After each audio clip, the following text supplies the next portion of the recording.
हमने अपने मदरसों के नाम भी बदल दिए, हाथ जोड़कर। मेरा टारगेट कोई नहीं, अल्लाह की कसम कोई नहीं है। हमने मदरसों के नाम भी बहुत ये उल्टा पुल्टा नाम हमने रख दिए। कहीं हमने गरीब खाना, कहीं हमने यतीम खाना, कहीं हमने मिस्किन खाना। ये क्या भाई साहब, जहाँ मुस्तफा की तालीम दी जाती हो, जहाँ मुस्तफा का पैगाम सिखाया जाता हो, जिस मुस्तफा को यतीम कहना तक हराम हो, उस मुस्तफा की दरसगाह को यतीम खाना कहते हैं? गलत। हम मदरसे को मॉडर्न नाम रखें, सरकार आला हज़रत के नाम से जोड़े, फिर मॉडर्न नाम एक तो रख दे। मदरसा हर जमाने के जरूरी हुआ है। यहाँ मदरसे को हम मॉडर्न करने की कोशिश कर रहे हैं, मदरसा बंद करने के लिए नहीं, मदरसा मॉडर्न करने के लिए। जदीद मदारिस अगर सिर्फ कौम से पैसे लेने के लिए हम खोलते हैं, ये हर हमेशा वो हमारे लिए नुकसान दे रहा है। मदारिस खोले जाएं कौम की जरूरतों की तकमील के लिए। कल भी मदरसा जरूरी था, आज भी जरूरी है, कयामत तक जरूरी रहेगा, क्योंकि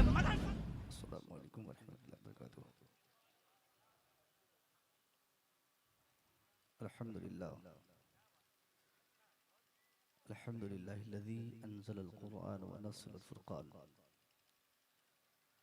व अनअम अलैना बिल ईमानी व तमन्ना बिल इहसान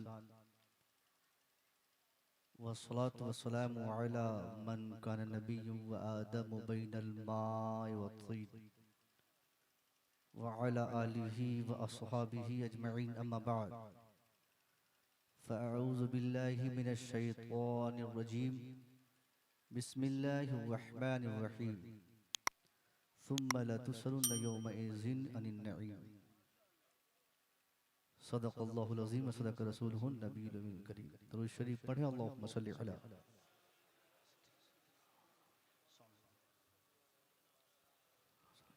अल्लाहुम्मा सल्लि अला सय्यिदिना शफ़ीना नबीना मुहम्मद वसल्लम। बारगाह सरकार तबलीग मिल्लत में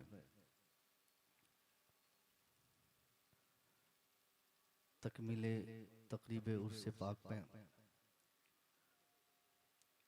हम और आप मौजूद हैं, जहाँ हम सब हज़रत के अक़ीदतमंदों में से हैं। जुमला सज्जाद खान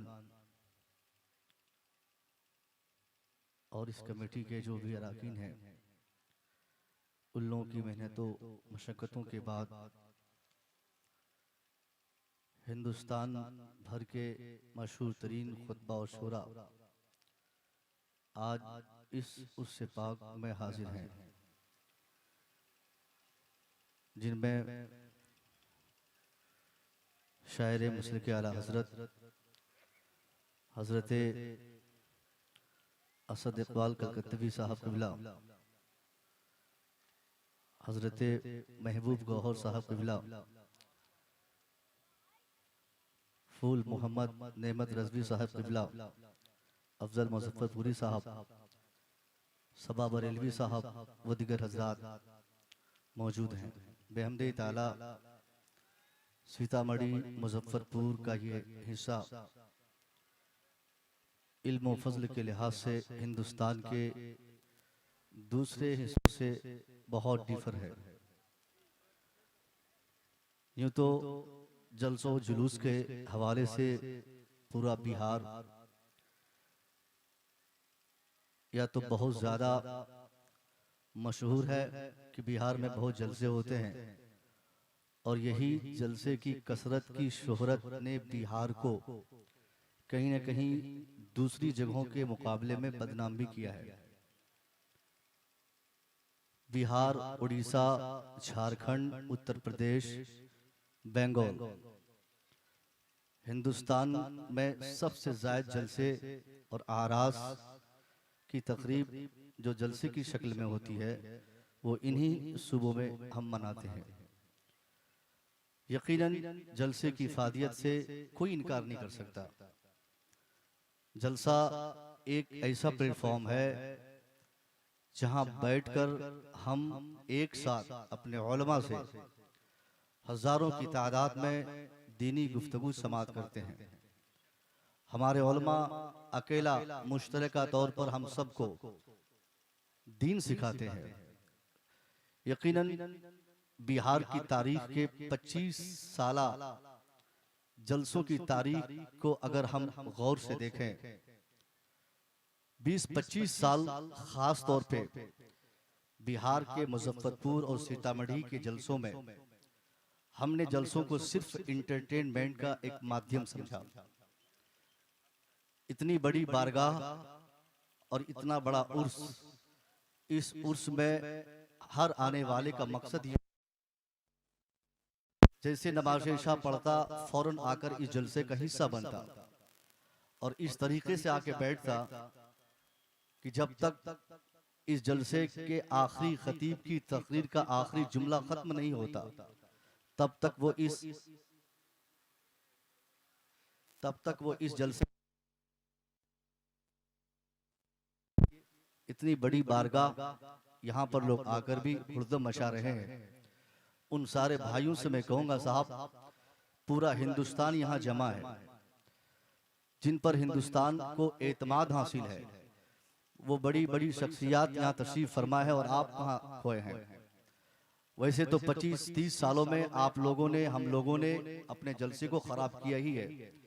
वाकई अगर जलसे से फायदा होता, फायदा तो है, मगर हम अगर उससे फायदा हासिल करते, इस्तेफादा करते, तो यकीनन आज हमारी ये सूरत, ये हालत और ये कैफियत जो मौजूदा दौर में हम देख रहे हैं, ये यकीनन नहीं होती।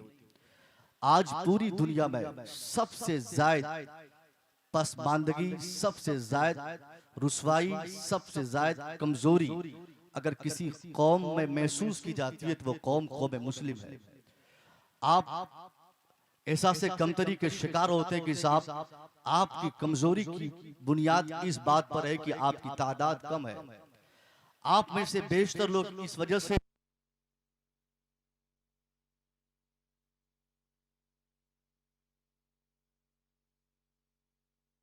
करूं कि साहब पूरी दुनिया में अमली एतबार से दुनिया की सबसे बड़ी कम्युनिटी अगर कोई है तो वही कौम मुस्लिम है।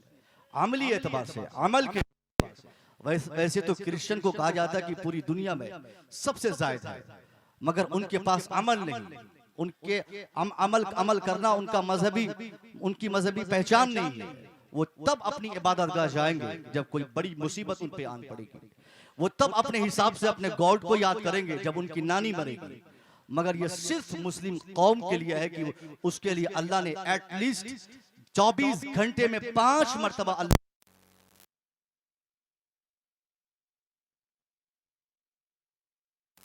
जोहर में, असर में, मगरिब में, इशा में, उसी कौम को कौम मुस्लिम कहा जाता है। इस अमल के लिहाज से दुनिया की सबसे बड़ी कम्युनिटी, दुनिया की सबसे बड़ी कौम हम हैं, हम कौम मुस्लिम है। इसलिए आप इस फिक्र में मत रहिए कि आपकी तादाद कम है। हाँ, अगर आपके सीने पर अगर आपका हाथ हो जाए और आप 2 मिनट के लिए ये सोचने पर मजबूर हो कि जब तादाद पूरी दुनिया में हमारी ज्यादा है, 57 ममालिक ऐसे हैं जहां डायरेक्ट कलमा पढ़ने वालों की शासन है, 57 ममालिक ऐसे हैं जहां डायरेक्ट कलमा पढ़ने वालों की हुकूमत है। आपके पास 57 ममालिक खालिस आपके अपने हैं। आपकी तादाद दुनिया भर में सबसे बड़ी कौम की अमली एतबार से है। दुनिया में आपकी एक पहचान, एक छाप है। दुनिया का हर तरक्की याफ्ता समाज, दुनिया की हर तरक्की याफ्ता कम्युनिटी, दुनिया का हर तरक्की याफ्ता साइंसदान, हर तरक्की याफ्ता मुल्क अगर आज किसी का पीछा कर रहा है तो वो कोई और नहीं, वो सिर्फ आप है। ये किससे क्या साबित होता है कि आप गैर मामूली हैं, मामूली नहीं, आप अनयूजुअल नहीं, आप खास हैं। आप पर लोगों की तवज्जो है, आप पर लोग रिसर्च करते हैं, आपके पीछे दुश्मनी की राह लोग हमवार करते हैं। मतलब पूरी दुनिया में सबसे ज्यादा अगर किसी कौम पर तवज्जो दी जाती है तो वो कौम मुस्लिम है। हमारे कलमे पर रिसर्च, हमारी किताब पर रिसर्च, हमारे कवानीन पर रिसर्च, हमारे अमल पर रिसर्च, हमारी बेटियों की जिंदगी पर रिसर्च, हमारे नौजवानों पर रिसर्च। आज पूरी दुनिया में सबसे ज्यादा रिसर्च और तहकीक के मरहले से अगर किसी के बच्चे गुजरते हैं तो वो मुसलमानों के बच्चे हैं। तो कहां आप पिछड़ गए? क्यों? इतनी शानदार माहौल होने के बावजूद आज मुसलमानों की हैसियत पूरी दुनिया में कि सबसे ज्यादा जलील हम समझे जाते, सबसे ज्यादा पिछड़ा हमें माना जाता, सबसे ज्यादा जाहिल हमको तस्वीर किया जाता, सबसे ज्यादा जिल्लत और रुसवाई से हमारे बच्चों को सामना करना पड़ता। इसके पीछे का रीजन क्या है, इसके पीछे की वजह क्या है? क्यों आज दुनिया का वो व्यक्ति जिनको पेशाब करने तक का शौर न आ सका, आज वो हमें ज्ञान दे रहा है।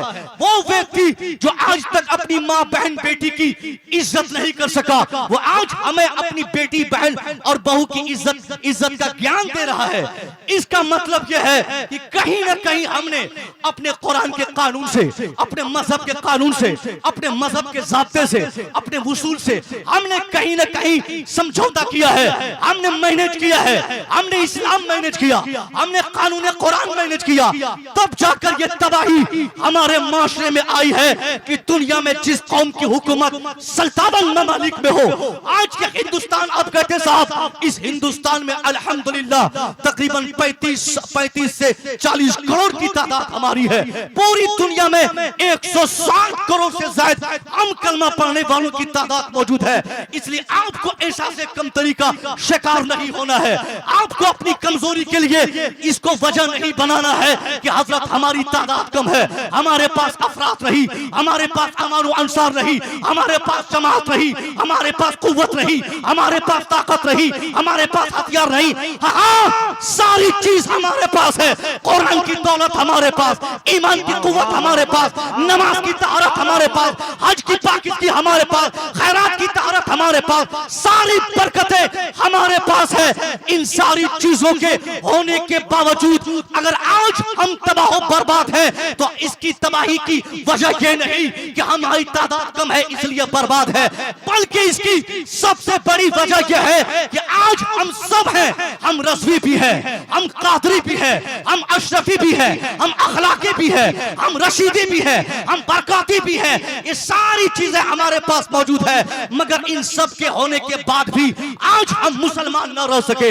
हमारे अंदर इस्लाम तलाशा जाए, छाना जाए, बहुत कम ऐसे लड़के मिलेंगे, ऐसे लोग मिलेंगे, ऐसे नौजवान मिलेंगे जिसमें 100% हम इस्लाम देखेंगे। हमने अपने इस्लाम को ये सल्तनत ममालिक में रहने वाले मुसलमानों से पैगाम है। हमारी तादाद 140 करोड़ की दुनिया में है अखबारात के तरीके से, अखबार के नजरिए से, मगर इस 140 करोड़ मुसलमानों को जब देखा जाए तो 140 करोड़ मुसलमान 140 हिस्सों में बटे हुए हैं। सामने अशरफी की जमात, पीछे रज़वी की जमात, पीछे बरकाती की जमात, वहां अखलाकी की जमात, वहां रशीदी की जमात, वो कादरी है, वो अशरफी है। हमने क्या किया साहब, सल्तनत ममालिक में बसने के बावजूद 140 करोड़ की तादाद हमारी होने के बावजूद हमने इस्लाम को टुकड़ों में बांट दिया। कभी खानका के नाम पे, कभी मस्जिद के नाम पे, कभी मदरसे के नाम पे, कभी पीर के नाम पे, कभी मकतब के नाम पे, कभी शख्सियत के नाम पे हमने जो इस्लाम को बांटा है, यही हमारी बर्बादी की, कमजोरी की, तबाही और जिल्लतों रुसवाई की सबसे बड़ी वजह है कि हम मुसलमान हैं। न तो सीतामढ़ी में एक है, न तो मुजफ्फरपुर में एक है, न तो बिहार में एक है, न तो भारत में एक है, न तो दुनिया के किसी कोने में आज हम मुसलमानों को एक महसूस किया जाता है। क्या बात समझ में आ रही है? किसी भी कौम की तरक्की के लिए 3 चीजों का पाया जाना जरूरी है। या तो वो कौम मुत्तहिद हो, या तो वो कौम एजुकेटेड हो, या तो उस कौम में सियासी शऊर हो। ये 3 एलिमेंट्स हैं, ये 3 स्टेप्स हैं। इन तीनों में से या तो तीनों पर कामयाबी पाले तो उस कौम को बहुत ज्यादा कामयाब हम कहते हैं। और अगर तीनों स्टेप पर अगर हमारे इक़दाम न रहे, तीनों में कामयाबी ना मिल सकी, तो बयान करने वाले कहते हैं, थिंकर्स का मानना है कि एटलीस्ट उन तीनों में से, यानी इत्तेहाद का पाया जाना, या फिर एजुकेशन का होना, या फिर सियासी शऊर का होना, इन तीनों में से किसी एक का होना कामयाबी के लिए कंपल्सरी, लाजिम और जरूरी है। अल्लाह की कसम, अज़ीमुल शान बारगाह में हमारी हाजिरी हो रही है। अगर आपने संजीदा होकर मेरी तकरीर का एक एक जुमला नक्श किया, अगर आपने अपने दिल पर लेने की कोशिश की, मैं समझूंगा उससे अखलाकी में मुसव्विर रजा को पूर्णिया से यहाँ आने की जो मेहनत है वो वसूल हो जाएगी। आप भी जिस अकीदत में बैठे हैं, आपकी अकीदत और आपकी मोहब्बत का ये तकाजा है कि आप इस जलसे के हर एक खतीब की तकरीर का हर जुमला अपने दिल की तख्ती पर आप नोट करेंगे। मैं कहना चाहूंगा ये 3 स्टेप्स है, या तो मुत्तहिद होना, अगर मुत्तहिद ना भी हो सके तो कम से कम एजुकेटेड होना, या अगर तालीम नहीं ले सके तो कम से कम सियासी तौर पर हमें बेदार होना। इन 3 चीजों का पाया जाना जरूरी, या तीनों में से किसी एक का। हम आपसे पूछते हैं साहब कि आप बताइए कि इन तीनों में से सीतामढ़ी के मुसलमान, मुजफ्फरपुर के मुसलमान, बिहार के मुसलमान, ये कामयाबी की जो 3 सीढ़ियां, दुनियावी एतबार से कामयाबी की बात कर रहा हूं, उखरवी कामयाबी साहब ये तो मरने के बाद पता चलेगा कि कौन जन्नत में जाता है। अफजल मुजफ्फरपुरी को कहां रखा जाएगा, महबूब गौहर को कहां रखा जाएगा, नेमत रज़वी कहां रहेंगे, असद इकबाल कहां रहेंगे, मुसव्विर कहां रहेगा, हुजूर अखलाकी साहब कहां रहेंगे, इन लोगों को कहां रखा जाएगा। मगर ये कयामत में मरने के बाद इसका एग्जामिन होगा। दुनिया की बात कर रहा हूं, ये सारी तरक्की की जो मेरी बात हो रही है ये दुनियावी तरक्की की बातें हो रही है, और मैं नहीं समझता हूं कि जो इंसान अपनी दुनिया तबाह कर ले उसकी आखिरत भी तबाह होने से बच जाए। ये जरूरी नहीं है। आखिरत की कामयाबी के लिए जरूरी है कि कम से कम आज की तारीख में वो इंसान अपनी दुनिया को बनाए, वो इंसान अपनी दुनिया को चमकाए। कुरान ने, इस्लाम ने, उलमा ने हमें ये तसव्वुर दिया है, रब्बना आतिना फिद दुनिया हसना व फिल आखिरह हसना। या अल्लाह तू हमारी दुनिया भी बना, हमारी आखिरत भी बना। इसलिए कामयाबी, जिस कामयाबी की मैं बात कर रहा हूं, ये कामयाबी आखिरत की नहीं, दुनिया की कामयाबी की मैं बात कर रहा हूं। और आखिरत की कामयाबी का दारोमदार यकीनन दुनियावी कामयाबी पर है। हम कहना चाहते हैं अगर हम अपनी दुनिया कामयाब करना चाहते हैं तो हमारी दुनिया की कामयाबी के लिए सबसे कामयाबी की पहली सीढ़ी यह है कि हम मुत्तहिद हो जाए, हमारे अंदर इत्तेहाद पाया जाए। आज दुनिया जानती है ये सीतामढ़ी वाले मुजफ्फरपुर वालों की तरह नहीं, मुजफ्फरपुर के मुसलमान दूसरे जगह के मुसलमानों की तरह नहीं। बिहारी मुसलमानों में, बंगाली मुसलमानों में बहुत तफरीक है। बंगाली और बिहारी को छोड़ दो, अगर पूरे भारत के मुसलमानों की बात करो तो हर जगह अलग अलग टोली, अलग अलग जमात, अलग अलग शख्सियत के मानने वाले, अपने अपने एतबार से अपने इलावे किसी को हमने बेहतर न समझा। हमने जिसका दामन पकड़ा, हमने सोचा सिर्फ यही दामन 100% सही, अदरवाइज दूसरे दामन में दाग है, दूसरा दामन, कोई भी दामन इसके अलावा कमियों से भरा हुआ है, हर दामन में कमियां है। यही कमजोरी हमारी है कि हम मुत्तहिद न हो सके। हमने समाज को बांटा और हम बिला वजह दूसरों पर अंगुली उठाकर कहते हैं उस नेता ने बर्बाद किया, इस नेता ने बर्बाद किया, उस मंत्री ने तबाह किया, उस मुख्यमंत्री ने बर्बाद किया, वो मिनिस्टर बर्बाद करता है। मैं कहना चाहूंगा साहब नहीं नहीं, आपकी हालत और आपकी तबाही और बर्बादी का जामिन कोई दूसरा नहीं, खुद आप हैं। कुरान ने क्या कहा, वमा असाबकुम मिन मुसीबा फबिमा कसबत ऐदीकुम। कुरान कहता है ए मुसलमानों, क्यों अपनी बर्बादी का जामिन किसी दूसरे को बनाते हो, क्यों अपनी तबाही का रिस्पांसिबल किसी और को मानते हो। अरे ये तेरी बर्बादी तेरी वजह से, तेरी तबाही तेरी वजह से। जिस कौम को हम गाली देते हैं कि उसने फलाने काम किया, वो कैसे जीत लेता है, वो कौम कैसे जीतती है, और वो कैसे मंत्री बनता है, वो कैसे पीएम बनता है, वो कैसे सीएम बनता है। मैं कहना चाहूंगा आज जिस कौम के पास हिंदुस्तान नहीं बल्कि दुनिया की सबसे बड़ी सियासी कुर्सी है, सबसे बड़ी सियासी ताकत जिनको हासिल है, आप उनको उंगली नहीं उठा सकते। ऐसी ही ताकत उनको नहीं मिल गई, ऐसे ही वो कामयाब वो कौम नहीं हो गई, बल्कि इस कामयाबी के लिए उसने तकरीबन 35-40 साल से मेहनत की। पूरब से पश्चिम, उत्तर से दक्षिण, उन लोगों ने अपने समाज को पहले जोड़ा है, अपने समाज के दलितों, पिछड़ों, अगड़ों, इन सारी चीजों की, इन सारी फिक्र और ख्यालात को अपने समाज से निकाला है।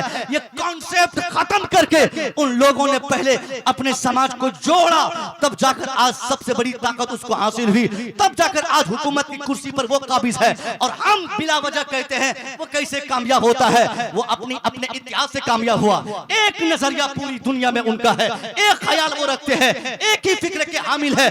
पूरब से पश्चिम, उत्तर से दक्षिण, जिसे आप अपना मुखालिफ समझते हैं, उनसे आप पूछिए क्या तेरे जीने का मकसद है? What is the intention of your life?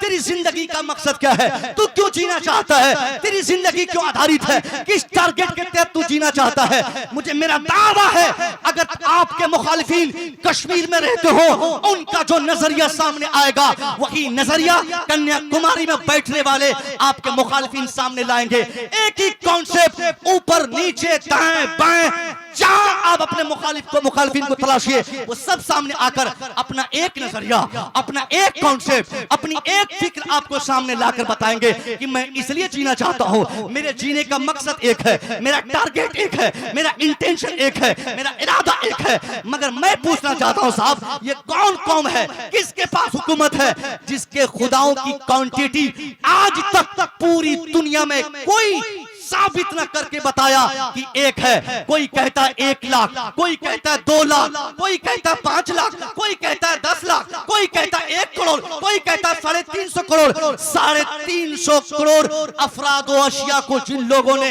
जरूरत के अलग अलग हिस्से के मुताबिक अपना अपना गॉड, अपना अपना खुदा माना हो, आज वो मुत्तहिद है, इसलिए वो कामयाब है। उनका खुदा ना बंगाल में एक हो सका, न बिहार में एक हो सका, न उत्तर प्रदेश में एक हुआ, न गुजरात में एक हुआ, न महाराष्ट्र में एक हुआ, न भारत में एक हुआ, न पड़ोसी मुल्क नेपाल में एक हुआ। पूरी दुनिया में जगह बदलने पर जिन्होंने खुदा बदला हो, जरूरत बदलने पर जिन्होंने खुदा बदला हो। कभी कोई कहता है मेरा खुदा लोहे का, लोहा मेरा खुदा, कोई जमीन को खुदा मानता, कोई आसमान को खुदा मानता, कोई चांद को खुदा मानता, कोई गधे को खुदा मानता, कोई जानवर को खुदा मानता, कोई पेशाब को खुदा मानता, कोई लीद को खुदा मानता।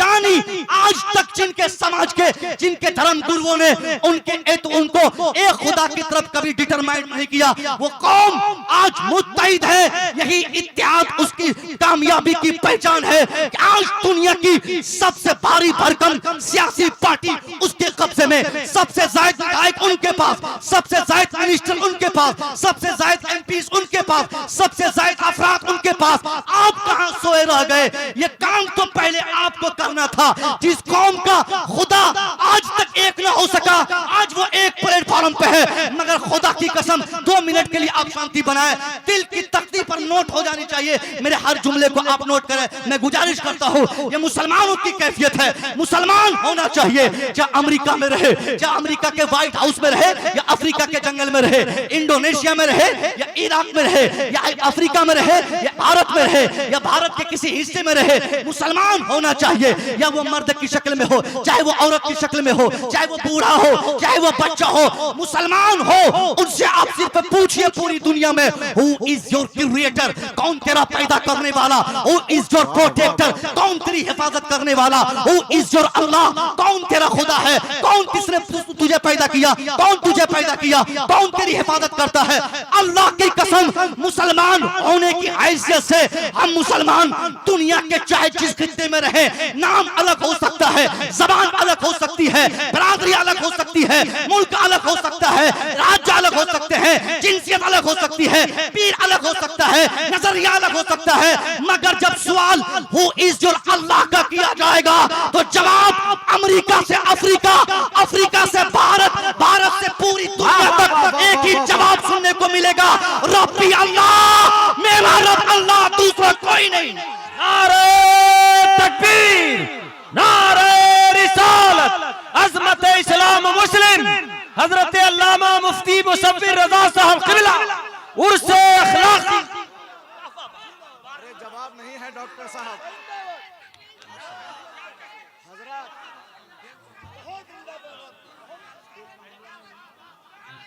कोई बात नहीं, माशाअल्लाह हजरत। अरे जवाब नहीं है डॉक्टर साहब क़िबला। माशाअल्लाह, माशाअल्लाह। कलंदर को वजद आ गया है, वाह वाह वाह। मुसलमान होना चाहिए। पूरी दुनिया से जवाब सिर्फ एक ही मिलता है, अल्लाह रब्बी, अल्लाह हमारा रब है। जब अल्लाह हमारा रब है, रब होने की हैसियत से जवाब जब पूरी दुनिया का हर मुसलमान एक खुदा का नाम लेकर देता है, तो फिर ये तफरीक किस बात की, ये इख्तलाफ किस मामले पर? अगर हम मुख्तलिफ रहेंगे, यकीनन साहब एक एक करके हम ऐसे खिदेड़े जाएंगे। जरूरत इस बात की नहीं कि हम मुख्तलिफ रहें, जरूरत इस बात की रही कि कम से कम हम नजरिए के एतबार से पूरी दुनिया में, यहाँ इत्तेहाद का मामला मैं साफ कर दूं साहब, इत्तेहाद का मतलब ये नहीं कि हम जहां चाहे चले जाएं, जिसे चाहे बुला ले अपने पास, जिसे चाहे अपने पास बिठा ले, सबको मिला जुला के चले, नहीं, उस इत्तेहाद का हम कभी कायल नहीं रहे। न हमारे सरकारों ने हमें सिखाया है, और जिस मसलक को हम मानते हैं, जो हमारा अकीदा है जिस मसलक पर, उस मसलक का बुनियादी कानून ही यही है। इत्तेहाद का मतलब ये नहीं कि हर ऐरे गहरे चिंदी चोर को हम अपने पास बिठाकर बोले साहब कि तुम हमारे हो। हाँ हाँ, क्या बात है हजरत, क्या पैगाम दिया आपने। नारे तकबीर, नारे रिसालत, मसलके आला हजरत अल्लामा डॉक्टर मुफ्ती मुसव्विर रजा साहब किबला। सुभान अल्लाह, सुभान अल्लाह। मसलके आला हजरत के तई हमें बेदारी चाहिए हमारे समाज में, इस नेहत से भी। मगर इत्तेहाद की जो बात है, वो इत्तेहाद इस नेहत से, आलमी इत्तेहाद, समाजी इत्तेहाद, दूसरे को, सामने वाले को इसका एहसास हो कि हम मुत्तहिद हैं, बस सामने वाले को हमारे इत्तेहाद का एहसास हो। उनको ये ना पता चले कि साहब हम क्या है और हमारा पड़ोसी क्या है, उनको इसकी खबर ना हो कि हम किस मजार शरीफ के मानने वाले और सामने वाला किस पीर साहब का मानने वाला है। जिस दिन वो इन चीजों को बखूबी जान लेंगे, यकीनन समझिए कि हमारी कमजोरी की जो नस है वो उनके कब्जे में होगी, और उस नस को पकड़ने की बुनियाद पर हम कभी कामयाब नहीं होंगे, वो हमेशा हमारे दुश्मन कामयाब रहेंगे। ये तो अलग इत्तेहाद की बात है। इंशाअल्लाह मैं उम्मीद करूंगा कि हम लोग मुत्तहिद होंगे कम से कम। और एक बात सुनिए, कम से कम हम सुन्नी लोग तो एक हो जाए साहब, जिनको सुन्नी कहा जा सकता है, जो सुन्नी कहे जा सकते। नारे तकबीर। आइए हज़रत, माशाअल्लाह माशाअल्लाह माशाअल्लाह माशाअल्लाह, ओ माशाअल्लाह, खैरियत है।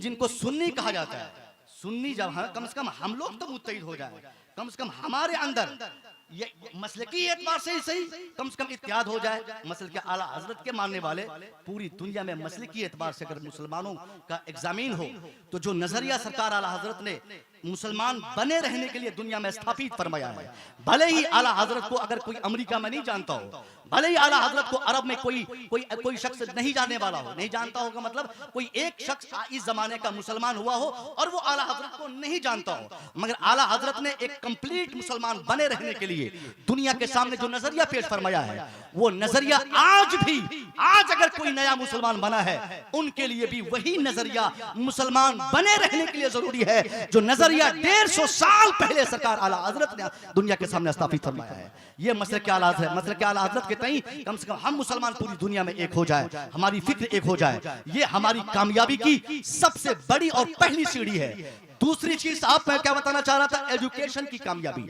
एजुकेशन के दृष्टिकोण से अगर हम जांचना चाहें अपने समाज में, दुनिया की सबसे पिछड़ी कौम एजुकेशन के लिहाज से मुस्लिम कौम है। मुसलमानों के बच्चे सबसे ज्यादा अनपढ़, मुसलमानों में आज तालीम की जो बेरगबती है, ये इसके मुकाबले में दुनिया का कोई नौजवान नहीं आ सकता।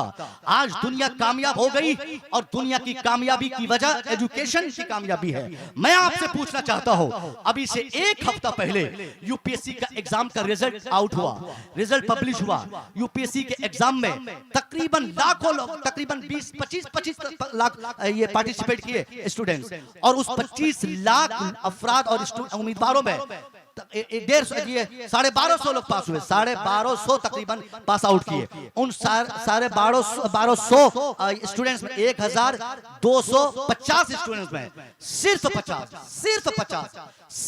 50 बच्चे मुसलमानों के थे।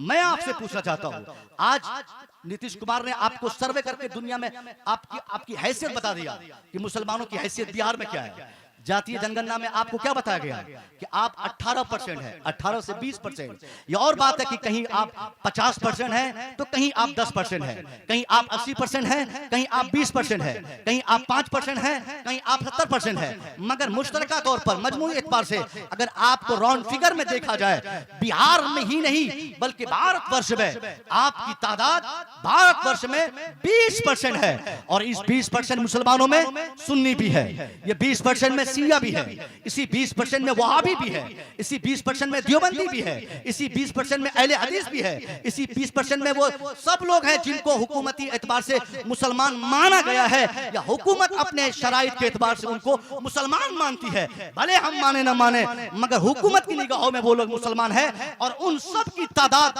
भारत में तकरीबन 20% है। मैं पूछना चाहता हूं, 25 लाख तलबा में, 25 लाख कैंडिडेट में सिर्फ 50 बच्चे आप कैसे हो सके जो यूपीएससी का एग्जाम पास किए, और उस 50% में साहब 2-3 ऐसे ही होंगे, उन 50 लड़कों में 2-3 ही होंगे जिनका नाम अफजल हो तो काम भी अफजल होगा, जो अरशद नाम रखता हो तो अच्छे फैमिलीज और मुस्लिम फैमिली से उनका बिलोंग करता हो। बल्कि उन 50 में से 2-4 को छोड़ दिया जाए तो बाकी के 40-45 बच्चे सिर्फ नाम के मुसलमान है, ना उनके घर में नमाज है, ना उनके घर में हया का कानून है, ना वहां पर ये इस्लाम का संविधान नाफिज है, ना वहां इस्लामिक रूल चलता उससे घर में, वो सिर्फ नाम से मुसलमान है।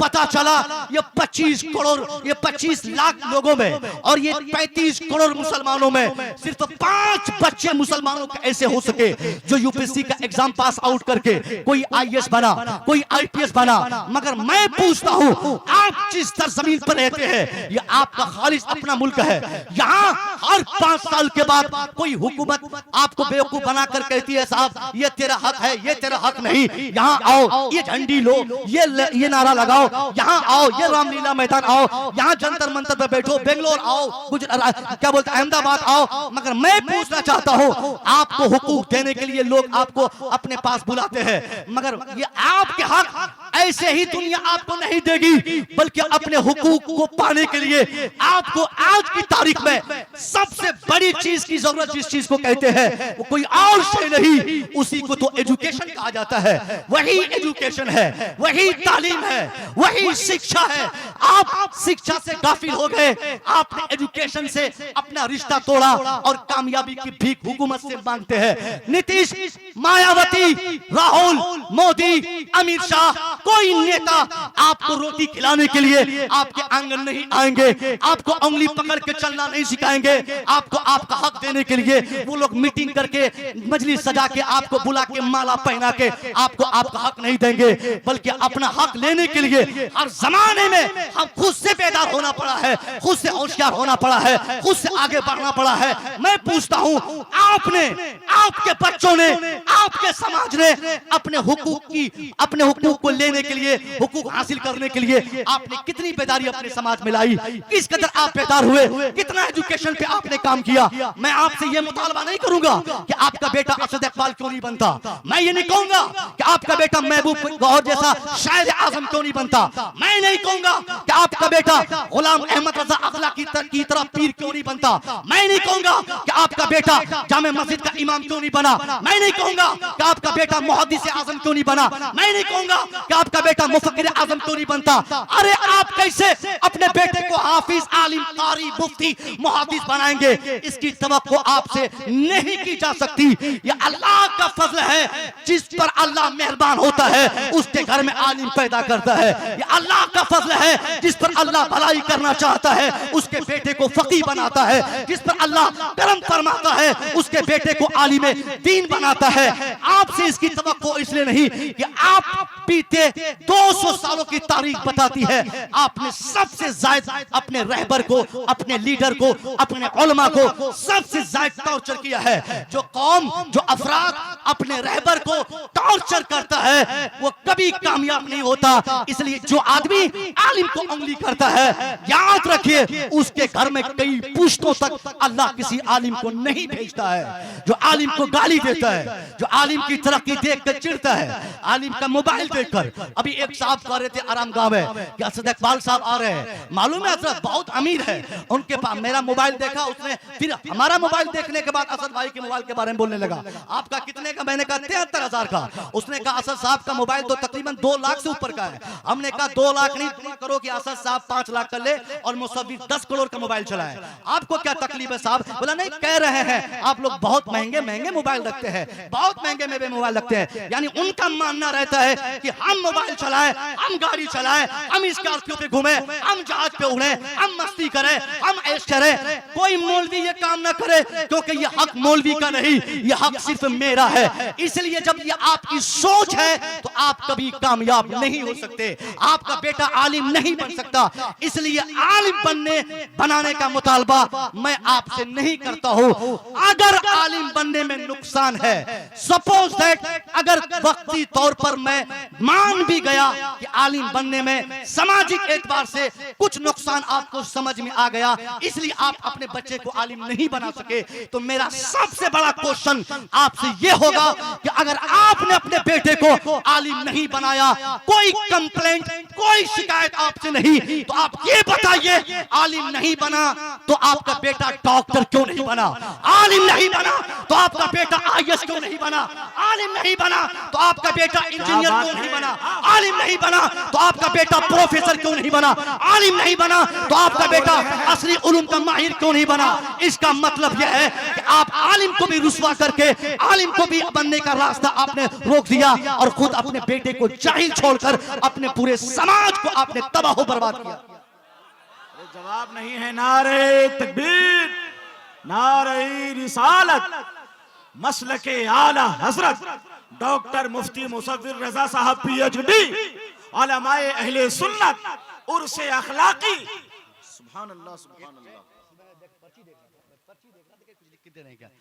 अभी एक ट्रेन चलती है आपके सीतामढ़ी से, क्योंकि मेरी आदत नहीं है, ट्रेन चलती है सीतामढ़ी से, लिच्छवी एक्सप्रेस। साहब लिच्छवी एक्सप्रेस कभी आप कभी क्या, आप तो उसी से जाते ही होंगे। लिच्छवी एक्सप्रेस हो, मुंबई जाने वाली चाहे ट्रेन हो, चाहे कलकत्ता जाने वाली ट्रेन हो, वो तो दिल्ली जाती है।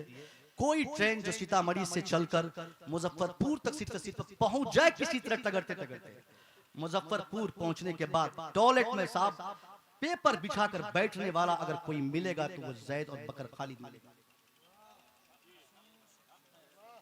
18 साल के बच्चे, 25 साल के नौजवान, 20 साल के बच्चे, 25 साल के बच्चे क्या करेंगे दिल्ली में? वो दिल्ली में सिर्फ मजदूरी करेंगे। 10,000 कमाने के लिए आपने अपने बेटे को लिच्छवी एक्सप्रेस के हवाले करके उसको दिल्ली भेजा लाख कमाने के लिए। आप 15,000 कमाने के लिए अपने बेटे को कलकत्ता भेज दिए। आपने 5,000 10,000 के फायदे के लिए सोचा और आपका बेटा मुंबई भाग गया। मैट्रिक का एग्जाम दिया, आपने बताया जाओ 3-4 महीना घूम के आना।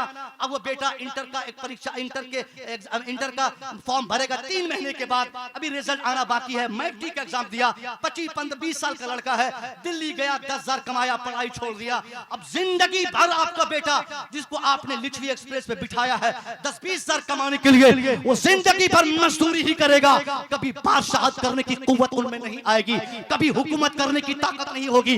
कभी आपका वो बेटा जिससे 10,000 कमाने के चक्कर में आपने ट्रेन के हवाले किया, आप क्या समझते हैं आपका बेटा 10-10 हजार महीने का कमाकर साल में 1,20,000 कमाएगा और आप समाज के मोअज़्ज़ज़ अफराद में गिने जाएंगे? नहीं नहीं, मजदूरों में आपकी गिनती होगी, जूतियों की नोक में दुनिया आपको रखेगी। आपकी कोई हैसियत आज भी नहीं है और यही हालत रही आने वाले 25-30 सालों तक, हमेशा तक आपकी हैसियत यही रहेगी। दुनिया अनपढ़ समझेगी, लोग आपको अनपढ़ समझेंगे और अनपढ़ और जाहिल को दुनिया उनको उनका हक नहीं देती है। मैं कहना चाहूंगा साहब, आप भेजिए दिल्ली अपने बेटे को, मगर दिल्ली भेजने का मकसद ईंट ढोना नहीं, पत्थर फोड़ना नहीं, रिक्शा चलाना नहीं, काम करना कराना नहीं। काम करने से इस्लाम भला कब रोका है? हाँ, हमारा बेटा काम करेगा मगर ग्रेजुएशन के बाद काम करेगा। हमारा बेटा कुछ करेगा दिल्ली में जाकर, मगर कुछ बनने के बाद करेगा। वो मास्टर की डिग्री लेगा तब करेगा, वो पहले साफ पढ़ लेगा, कायदे की तालीम लेगा, तब जाकर कोई काम करेगा। मगर अभी हमारा बेटा दिल्ली जाएगा कमाने नहीं, अगर जाएगा तो सिर्फ तालीम के लिए जाएगा। मुंबई जाएगा तो पढ़ने जाएगा, कलकत्ता जाएगा तो पढ़ने जाएगा। मगर आप ये नहीं कर सकते क्योंकि आपने समाज को जाहिल छोड़ा है। हम हमने समाज को जाहिल छोड़ा है। यही जहालत हमारे समाज की नाकामी की सबसे बड़ी वजह है। हम जाहिल, हमारा बेटा जाहिल, और आपको यह हुकूमत कैसे आपका हक देगी? आप ईमानदारी से आप कसम खा लीजिए, आप इरादा बदलिए, आप अपने समाज की तरक्की के लिए अपने इरादे को तब्दील कीजिए। क्या आप नहीं जानते भीमराव अंबेडकर को? भीमराव अंबेडकर इस पवित्र धरती का, इस पाक भारत का, इस मुल्क के अजीज का एक ऐसा जाबाज शख्स का नाम है जिसका ताल्लुक ऐसे समाज से था जिस समाज में पठन पाठन को हराम समझा जाता, पढ़ने पढ़ाने को हराम कहा जाता। या तो भीमराव अंबेडकर के समाज के को दुनिया ने बता दिया कि पढ़ना तेरा काम नहीं, लिखना तेरा काम नहीं, एजुकेशन लेना तेरा काम नहीं, ज्ञान प्राप्त करना तेरा काम नहीं, तेरा काम नौकरी करना, तेरा काम गुलामी करना, तेरा काम जूतियां साफ करना, तेरा काम गधे चढ़ाना, तेरा काम गुलामी करना। अब उनके समाज ने सोचा कि पढ़ना जब हमारा काम नहीं तो हम क्यों पढ़ेंगे? वो लोग समझा दिए गए। इसलिए बहुत दिनों तक पिछड़ा समाज के अफराद, हालांकि वो पिछड़े नहीं है, मगर दुनिया की नजर से मैं कह रहा हूं, मैं और हमारा मजहब इस्लाम दुनिया की किसी कौम को हमारा मजहब पिछड़ा नहीं कहता, हमारा मसलक पिछड़ा नहीं कहता, हमारी तहजीब पिछड़ा नहीं कहती। हम सबको फॉरवर्ड मानते हैं, मगर दुनिया की नजर की मैं बात कर रहा हूं। एक एक लफ्ज को चुके या मीडिया का जमाना है साहब, लोग बोलेंगे देखो ये मुसलमान का एक मौलवी साहब कह रहा है, मुसलमान का फर्द कह रहा है कि पिछड़ा है। नहीं, पिछड़ा उनकी जबान में बोल रहा हूं, वरना हम उसे पिछड़ा नहीं कहते, हम तो उनको अपना भाई समझते हैं। आज भी हम दावत हुस्न देते हैं, आइए हमारे पास, हमारे यहाँ बैठिए, आइए हमारी मजलिसों में बैठिए, आइए हमारी मस्जिदों में हमारा इस्लाम देखिए, आइए हमारी खानकाहों में हमारा इस्लाम देखिए, आइए हमारे अल्लामा गुलाम अहमद रजा साहब की किबला की बारगाह में बैठिए, तब ना आपको इस्लाम समझ में आएगा। उन पिछड़ों को बता दिया गया था कि पढ़ना उनका काम नहीं, लिखना उनका काम नहीं, इसलिए सालों तक उनके लोगों को दुनिया ने खटाया, दुनिया ने गुलामी कराई, दुनिया ने उनको नौकर समझा, दुनिया ने अपने जूते साफ करवाए, दुनिया ने अपने काम में उनके समाज के अफराद को उनके काम में उनको लिया। मगर एक जमाने के बाद जब भीमराव अंबेडकर को तब्दीली का एहसास हुआ तो भीमराव अंबेडकर ने अपने समाज को बदलने के लिए, अपने समाज की तब्दीली के लिए उसने कौन सा काम किया? उसने अपने लोगों को तीर धनुष लेकर रामलीला मैदान नहीं बुलाया, उसने कोई बहुत बड़े एहतजाज की दावत नहीं दी, उसने अपने कौम को प्रोटेस्ट के लिए प्रोत्साहित नहीं किया, बल्कि उसने अपने समाज की तब्दीली के लिए जिस चीज को सबसे बड़ा हथियार समझा उसी को तो एजुकेशन कहा जाता है, उसी को नॉलेज कहा जाता है, उसी को इल्म कहा जाता है। भीमराव अंबेडकर मेहनत से जब पढ़ना शुरू किया, अपना नाम बदला, इरादा बदला, एक महाराष्ट्र के स्कूल में नाम लिखाकर बड़ी मेहनत से उस बंदे ने तालीम पाई। वो बंदा जिसके समाज में कोई पढ़ता नहीं था, उसने इतनी मेहनत की, चंद सालों में, महज चंद सालों में 64 सब्जेक्ट पर उनको मास्टर की डिग्री मिल गई, उसको साइंस फैकल्टीज में पीएचडी की डिग्री मिल गई, 9 भाषाओं पर उनको मलका हासिल हो गया। अब नतीजा क्या निकला? भीमराव अंबेडकर जैसा व्यक्ति जिसको सामाजिक एतबार से लोग पिछड़ा समझता, आज एजुकेशन की बुनियाद पर भारत शहीद पूरी दुनिया में उसकी तस्वीर के सामने या तो लोग सैल्यूट करते नजर आते या तो अगरबत्ती जलाते नजर आते। क्या खिताब हो रहा है डॉक्टर साहब? भीमराव अंबेडकर को किस लिए इतनी इज्जत मिलती है? वो सिर्फ एजुकेशन की वजह से। लोग बोलते हैं कि अंबेडकर जी ने संविधान लिखा, अंबेडकर जी के मैं जी कहता हूं, कहता रहूंगा, पढ़ा लिखा व्यक्ति जी है ना, जी तो कहना ही चाहिए ना, इसमें कबाहत नहीं है क्योंकि उलमा की महफिल है। और अल्हम्दुलिल्लाह मसले के अहमद रजा वाले, मसले के आला हजरत वाले लोग इल्जाम लगाते हैं कि हम लोग बहुत मुतशद्दिद है। ये गलत जुमला है और इस गलत इस्तिलाह है। मुतशद्दिद नहीं, मुतसल्लिद है। और ये शिद्दत जो है ना, ये हमको मजबूरी है साहब, हम अमल करेंगे तभी हम कंप्लीट रहेंगे। हमारे मसलक ने दुनिया को यही ज़हन दिया है, मगर लोग सख्ती में ले लेते हैं। हम आपसे कहना चाहते हैं कि भीमराव अंबेडकर में जो तब्दीली अपने समाज में लाई और संविधान लिखा, संविधान लिखना उनकी कामयाबियों की एक छोटी सी सीढ़ी है। इससे भी बड़े बड़े काम उसने किए, बड़ा बड़ा काम उस बंदे ने किया है। आपसे एक दावत है, मुकद्दस बारगाह में आप हैं, यहां से आपको इरादा बदलना होगा, कुछ नहीं करना और कोई आटी पाटी साटी कुछ नहीं। 75 साल की इस भारतवर्ष में कोई पार्टी ऐसी हो जिस पार्टी ने आपको अपना बनाया और अपनी जरूरत का एहसास उसको हुआ कि ये मुस्लिम हमारी जरूरत है, मगर इस हिंदुस्तान में किसी पार्टी को आपकी जरूरत का एहसास नहीं हुआ। आपको अपनी जरूरत सबने समझा, मगर आपकी जरूरतों को किसी ने महसूस नहीं किया। कोई पार्टी आपकी नहीं है, आप किसी पार्टी का हिस्सा नहीं है, सब आपके लिए बराबर है, सब एक है। दुश्मनी के जब भी मौके आए हैं, हर पार्टी ने अपने अपने एतबार से हमें आजमाया और हमें इस्तेमाल किया है। अगर आपको तब्दीली चाहिए तो इसके लिए सिर्फ आपको एजुकेशन पे कंप्लीट ध्यान देना है, तालीमी इदारे खोल ले और एजुकेशन बेटों और बेटियों दोनों के। अल्हम्दुलिल्लाह अभी 1 साल हुआ मुझे हजरत के इदारे में मैं गया, चल ही रहा मदरसा माशाअल्लाह। अब बताइए हुजूर, तबीब मिल्लत का करम देखिए, जिस सरकार तबीब मिल्लत ने एजुकेशन के डिपार्टमेंट में काम करना शुरू किया, जिन्होंने अपने अकीदतमंदों को, अपने मुरीदों को, अपने मुतवस्सिलीन को पढ़ने पढ़ाने का ज़ौक़ दिया, अब उसी तहरीक की तकमील के लिए हजरत आपके हुजूर तबीब मिल्लत के जितने मानने जानने वाले हैं, सब लोग इसके पीछे काम कर रहे हैं। और मैं अगले साल, पिछली साल हजरत भी थे ना, अभी थे ना, मदरसे में गया था और एक शानदार तरीके से मैं देखा कि लड़कियों का मदरसा, इतना शानदार मदरसा, मदारिस खोलें बच्चों को। मदारिस अगर आप नहीं खोल सकते, जो खोले हैं वहां डालें। एक चीज और मैं क्लियर करूं, मदरसे खोलने की जब बात आती है, हमारे उलमा कसीर तादाद में यहाँ पे हैं, एक बहुत बारीक बात कहता हूँ। इन साल रमजान शरीफ से पहले मैंने 3-4 जलसों में कहे, खुद मुझे कभी एक तकलीफ हुई और उस तकलीफ का जब मैंने शिद्दत से एहसास किया तो मैं सोचा कि मैं अपने उलमा को कम से कम इस हवाले से बेदार करूं। हम मदरसा कायम करें, मगर अब हमें मदरसा खोलने की बहुत ज्यादा जरूरत नहीं है। बस हो गए, मदरसे जितने बने थे हो गए, अब हमें झगड़े हो गए इनसे। अब इनका मदरसा आधा किलोमीटर दूर में हमारा मदरसा, किसके सारे साथ? इन लोगों के साथ। और ये लोगों की नीयत भी खराब हो गई। ऐसी कौम के हवाले हमारे मदारिस हैं जो लोग 10 रुपया नहीं देना चाहते, और हम इनके सारे मदरसे खोले जा रहे हैं। जो खुले हुए मदारिस हैं उनको हम चलाएं, बाकी मदरसे की जगह पर आप स्कूल खोलें और उस स्कूल में कानून मदरसे का नाफिज करें।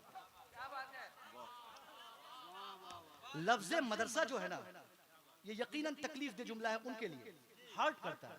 इसलिए वक्त वक्त पर कभी हाई कोर्ट, कभी सुप्रीम कोर्ट, कभी ये कानून, कभी वो कानून, कभी ये निजाम, कभी वो संविधान, इन सब चीजों की धमकियां हमें मिलती है। इससे पहले कि हमारे तमाम मदारिस बंद हो जाएं, हम होशियार होकर अपने मदारिस के निजाम को बदल के स्कूल कायम करके उस स्कूल में बाज़ाब्ता उसमें 30% दलितों को आप दाखिल करें, SC ST को आप दाखिल करें, गैर मुस्लिमों को भी आप पढ़ने की दावत दें। बिल्कुल ऐलान कर दें ये इदारा आपका है, स्कूल आपका है, कुरान पढ़ा जाएगा, कुरान पढ़ाया जाएगा, शरीयत की बातें बताई जाएगी, कुरान सिखाया जाएगा, दीनियात बताया जाएगा, इन सारे कवानीन पढ़ाए जाएंगे। मगर सिर्फ मुसलमानों को नहीं बल्कि दावत आम दी जाएगी। दलित समाज के बच्चों को मुफ्त में रिजर्वेशन देकर उनको मोहब्बत से लाएंगे, अपनी दरसगाह में पढ़ाएंगे, कुरान सिखाएंगे, ताकि गरीब नवाज का जमाना फिर वापस आ जाए। जवाब नहीं है। नारे तकबीर, जरा हाथ उठाकर नारे तकबीर, नारे रिसालत, फैजाने ख्वाजा गरीब नवाज, फैजाने सरकार गौसे आजम, मसलके आला हजरत, फैजाने सरकार सुरकाही, फैजाने हजरत तबीब मिल्लत। सुभान अल्लाह, सुभान अल्लाह। अगर आप मदरसे पे मदारिस खोलेंगे, इससे इतना बड़ा नुकसान होगा। एक कॉन्सेप्ट हमारे ज़हन पे बैठ गया है, madrasa is the place where I can give our charity. मदरसा वही स्थान है जहां हम ज़कात देते हैं। बस यही, इससे ज्यादा मदरसे की तारीफ इनको नहीं पता। व्हाट इज मदरसा, इनसे पूछिए मदरसा क्या है, तो ये कहेंगे वही ज़कात उकात जहां देते हैं वही मदरसा है, खैरात वगैरह जहां बेचते वही मदरसा है। मैं आपसे बताता हूं, जहां वही गरीब बच्चे, यतीम बच्चे जहां पढ़ते हैं वही मदरसे हैं। और मदरसे उसी जगह को आप लोग समझते भी हैं। इसलिए आप लोग कहते हैं कि वो गरीबों की अमाजगाह, वो फकीरों की जगह, वो दुर्वेशों की जगह, वो सब लाचारों की जगह, वहां ज़कात खो रहे थे, वहां ज़कात खाई जाती, वहां ज़कात दी जाती है। मैं कहना चाहूंगा, पूछिए ये हमारे उलमा से, आपको किसने बताया कि ज़कात मदरसे में ही देना चाहिए? नहीं नहीं, आप कोई पैसा मदरसे में नहीं देते, इसलिए मजबूरन हमारे उलमा ज़कात के पैसे मदरसे के तलबा में खर्च करते हैं। ज़कात देना मदरसों में लाजिम और जरूरी नहीं, बल्कि सिर्फ जायज है। ज़कात दे सकते हैं, देना जरूरी नहीं। जायज और लाजिम में बहुत फर्क है। उलमा से आप पूछिएगा, आपने कभी मदरसों के लिए अपना दिल नहीं खोला, आप सिर्फ ज़कात के पैसे मदरसे में देते, सिर्फ खैरात के पैसे देते, इसलिए आज हमारे मदारिस डूबते चले जा रहे हैं। दीवार मदारिस की मजबूत नहीं हो पा रही है, मदारिस में बच्चे नहीं पढ़ पा रहे, और हमारा मदरसा पहले के मदरसों से बहुत फर्क में आ गया। हमारा मदरसा कहीं ना कहीं वक्त के बदलने के साथ बदलता जा रहा है। मैं कहना चाहूंगा, ज़कात मदरसे के लिए नहीं, ज़कात तो गरीबों के लिए है, ज़कात मिस्कीनों के लिए है, ज़कात मुसाफिरों के लिए है, ज़कात फकीरों के लिए है, ज़कात मरीजों के लिए है, ज़कात मजबूरों के लिए है, ज़कात लाचारों के लिए है, ज़कात मुफलिसों के लिए है। मदरसों के लिए ज़कात नहीं, बल्कि मदरसों के लिए वही रकम चाहिए जो रकम आपने अपने बेटे को स्कूल में पढ़ाने के लिए दिया है। आपके 5 बेटे हैं साहब, हैरत होती है आपके कॉन्सेप्ट पर, आपकी फिक्र पर, आपके ख्यालात इतने नापाक हो गए। 5 बेटे अल्लाह ने आपको दिए, 4 बेटा मदरसे में पढ़ता, 1 रुपया उसके पीछे आपका खर्च नहीं, 1 बेटा स्कूल में पढ़ता, 80,000 एडमिशन के नाम पे, 5,000 डोनेशन के नाम पे, 10,000 ट्यूशन फीस के नाम पे, साफ लाइब्रेरी की फीस अलग, किताब के पैसे अलग, डोनेशन के पैसे अलग। एक बेटे को 10-10 हजार रुपया महीना, चाहे कलकत्ता हो, दिल्ली हो, मुंबई हो, बिहार का कोई जिला हो, आप जाकर देखिए, चाहे आपके अड़ोस पड़ोस में जो स्कूल रहते हो, उसमें से अक्सर स्कूल की मैं बात करता हूँ, उस स्कूल में आप जाके देखिए, किताब लेने पहुंचेंगे, किताब का एक पन्ना, APPLE, एप्पल, एप्पल मीन्स सेब, स्मॉल लेटर, कैपिटल लेटर, एक पेज कंप्लीट, दूसरे पेज में साहब B से बॉल, दूसरा पेज कंप्लीट। किसी पन्ने में आम की तस्वीर, किसी में जानवर की तस्वीर, किसी में गधे की, किसी में खच्चर की, किसी में कुत्ते की, किसी में बिल्ली की, इन सारी चीजों की तस्वीर चिपका के उसमें स्मॉल लेटर, कैपिटल लेटर डाल के एक किताब को कम से कम 400 में ये लोग बेचते, और हम शौक से उन किताब को खरीदते, और हम कहते कि हमारा बेटा पढ़ रहा है। 4 बेटे हमारे मदरसे में पढ़ रहे हैं, उनको कुरान देकर घर से भेजने की हमें ताकत तक न हो सकी, उनके लिए मसल्ला हमने नहीं खरीदा। हमारा बेटा जहां पढ़ता वहां पर चप्पल तक उनको नसीब नहीं होती, और एक बेटा स्कूल में पढ़ता, उनको साहब बस का इंतजाम, उनके लिए AC का व्यवस्था, उनके लिए ट्यूशन फीस का व्यवस्था, उनके लिए टिफिन का व्यवस्था, उनके लिए पानी का व्यवस्था, इन सारी चीजों से लैस करके हम अपने बेटे को भेजते। यही तफरीक की बुनियाद है कि आज अच्छा खासा इंसान चाहता है कि हमारा बेटा मदरसे की जगह पर स्कूल में पढ़े, ताकि दुनिया हमें मॉडर्न समझे, दुनिया हमें जदीद समझे, दुनिया हमें बेहतर समझे। मगर सच्चाई क्या है? तालीम के नाम पर जीरो।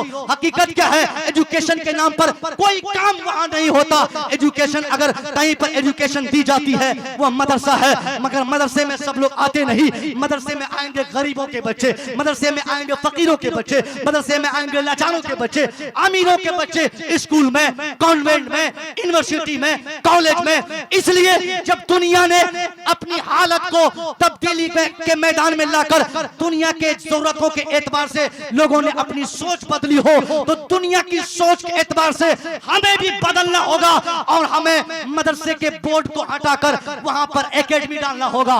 गरीब नवाज एकेडमी, इमाम अहमद रजा एकेडमी, सरकार गौसे आजम एकेडमी, सरकार तबीब मिल्लत एकेडमी, इन एकेडमीज को कायम करेंगे, तब जाकर मॉडर्न जमाने के तकाजे के एतबार से हमारे जो गरीब बच्चे मदरसों में पढ़ते हैं, उन्हीं गरीब बच्चों की तालीम के तर्ज पर अमीरों के बच्चे भी स्कूल और मदरसा स्कूल की जगह पर हमारे मदरसों में आकर तालीम लेने पर मजबूर हो जाए। शुक्रिया। तौहीन का पहलू गालिब ना हो, इसलिए मदारिस की इफादियत और मानवियत पे भी चंद जुमले। देखिए ये इससे क्या बेनिफिट होगा? इससे बेनिफिट ये होगा, मदारिस का कॉन्सेप्ट जो आपके दिनो दिमाग में बसा है, मदारिस तो हर जमाने में हमारे समाज के लिए जरूरी थे, मदारिस जरूरी थे। ज़कात खाने की जगह नहीं, और ज़कात जो देना आप जरूरी समझते हैं, आप जाती पैसे उस मदरसे में दें। अगर आप मदरसे में पैसा देना बंद कर देंगे ना, अगर ये मौलाना साहब लोग थोड़ी सी सोच बदल दें, थोड़ी सी फिक्र में तब्दीली ला दें, और आप लोगों से हाथ जोड़कर कहेंगे, हम अक्सर जलसों में कहते हैं, आप लोग 1-2 साल के लिए कम से कम झोला उठाना बंद कर दें। मत मांगिए भीख इन लोगों से, मत मांगिए पैसे इन लोगों से, मत मांगे ज़कात इन लोगों से। आप बैग उठाते हैं इस्लाम के लिए, चंदा करते हैं अपने मजहब की तालीम और तबलीग के लिए, मगर ये कौम आपको फकीर समझती, ये कौम आपको मजबूर समझती, ये कौम आपको लाचार समझती। आप 2 साल तक मत लीजिए चंदा, कोई ज़कात का पैसा नहीं, कोई खैरात का पैसा नहीं। आप अपने कॉन्सेप्ट में तब्दीली लाकर अपनी ऑफिस में बैठ जाए। कोई भी अगर आपको अपनी जरूरत समझने के लिए आपके मदरसे में पांव डाल दे, फौरन आप उनसे कहिए, अच्छा जनाजा के लिए जाना है, लाओ 20,000 रुपया रसीद काटेंगे। आए कुरान खाने जाना है, लाओ 25,000 रुपया। निकाह में जाना, लाओ 50,000 रुपया। फलां जगह जाना मिलाद में, लाओ 1,00,000 रुपया। उन्हीं पैसों से आप स्कूल की तर्ज पर अपने मदरसे में भी टाइल्स बिछा दें, एसी लगा दे, पंखे लगा दे, बेहतरीन खाने का इंतजाम हो, तब क्या रिजल्ट आएगा? गरीबों के साथ साथ अमीरों और करोड़पतियों के बच्चे भी आलिम और फाजिल बनते नजर आएंगे। बहुत अच्छे। नारे तकबीर, नारे रिसालत, उर्से अखलाकी, मसलके आला हजरत, तालीमात आला हजरत डॉक्टर मुफ्ती मुसव्विर रजा साहब किबला। सुभान अल्लाह। मदारिस आज सिर्फ गरीबों के हवाले हैं, सिर्फ गरीबों के बच्चे पढ़ते हैं। अमीरों के बच्चे क्यों नहीं आलिम बनते? यही वजह है कि हमने मदारिस की हालत बिगाड़ दी। हमने अपने मदरसों के नाम भी बदल दिए। हाथ जोड़कर मेरा टारगेट कोई नहीं, अल्लाह की कसम कोई नहीं है। हमने मदरसों के नाम भी बहुत ये उल्टा पुल्टा नाम हमने रख दिए। कहीं हमने गरीब खाना, कहीं हमने यतीम खाना, कहीं हमने मिस्किन खाना। ये क्या भाई साहब, जहाँ मुस्तफा की तालीम दी जाती हो, जहाँ मुस्तफा का पैगाम सिखाया जाता हो, जिस मुस्तफा को यतीम कहना तक हराम हो, उस मुस्तफा की दरसगाह को यतीम खाना कहते हैं? गलत। हम मदरसे को मॉडर्न नाम रखें, सरकार आला हज़रत के नाम से जोड़े, फिर मॉडर्न नाम एक तो रख दे। मदरसा हर जमाने के जरूरी हुआ है।